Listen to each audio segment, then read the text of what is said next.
We studied in the beginning of the evolution of management principles, and in that we talked about the classical management theory.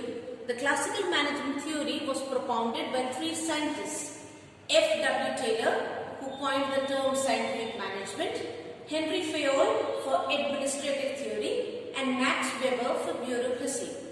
For your course of study in class 12, we will be discussing F.W. Taylor's scientific management and Henry Fayol's administrative theory. Before we move on, who was F.W. Taylor? F.W. Taylor, also known as Frederick Winslow Taylor, was born on March 20th, 1856 and he died on March 21st, 1915. He worked to improve industrial efficiency. That is his main aim, was to see to it that industries performed in the best and cheapest way possible. He joined as an apprentice mechanist and later on went on to earn a degree in mechanical engineering. He was highly influential in reshaping the factory system of production. He also coined a term scientific management and is therefore known as the father of scientific management. In this, there's another term that is important: rule of thumb. Now, what do you mean by rule of thumb? When managers or owners rely on personal judgment to solve a problem. That is, whenever a problem arises, instead of scientifically dealing with that problem or instead of being unbiased, they have their own personal judgment. Or I can say that if suppose I am the manager, because I am the manager, whatever I say has to be done.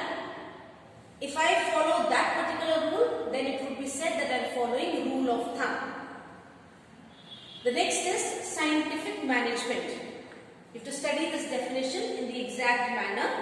Scientific management means knowing exactly what you want men to do and seeing that they do it in the best and cheapest way.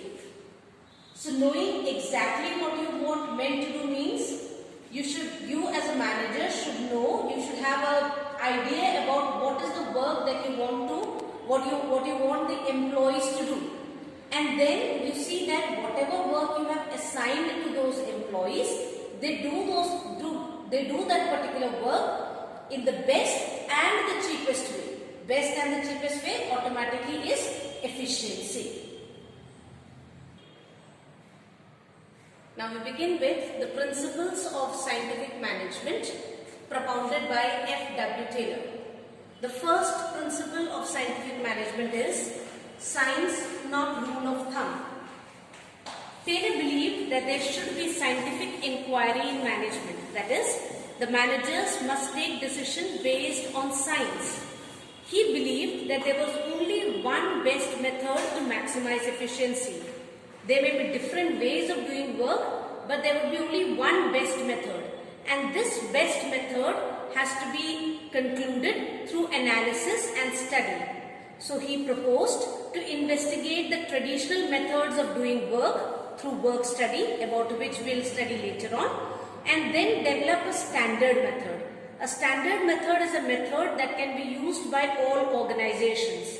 So he believed that the rule of thumb, that is, the manager's view was not important, but whatever was scientifically correct or whatever was the best method, which is again developed through study and analysis, should be implemented in the organization.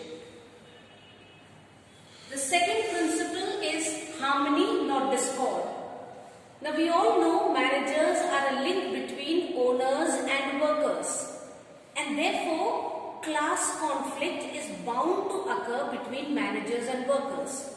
Workers always feel that the managers want them to work without giving them the due salaries or due remuneration, and managers always feel that the workers are always looking for excuses. So class conflict is bound to occur between managers and workers.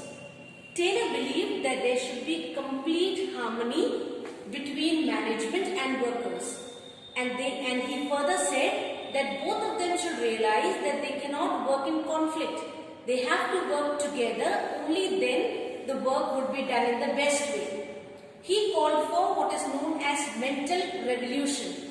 Mental revolution means change in thinking of managers and workers. Both the managers and workers should change their thinking or change their outlook towards work. He also believed that management should share the gains with workers. Whatever extra profits that the firm has, the management should share the gain with the workers, because ultimately it is the workers who are responsible for that particular gain to happen. He gives the example of the Japanese work culture. In Japan, they follow a paternalistic style of management. Paternalistic means fatherly. So the manager is treated like a father. Now, in normal situations, if suppose your parents or anyone in your house scolds you for for not studying more or for seeing the television more, what do? You become angry. You said, okay, I'm not going to watch. Or if they scold you for not studying, you said, okay, you always tell me that I don't study, so I'm not going to study. But in Japan, they follow a different culture. If the workers are unhappy with anything that the management has done, they only wear black badges to show that they are unhappy with the decision that is taken by the managers, but they work more number of hours. They put in more effort to do that particular work. So their way of working or their way of strike is not by putting their instruments down or bringing production to a halt, but they try to gain the sympathy of the manager by working more number of hours, and they wear black badges to prove that they are not happy, but yet they work more.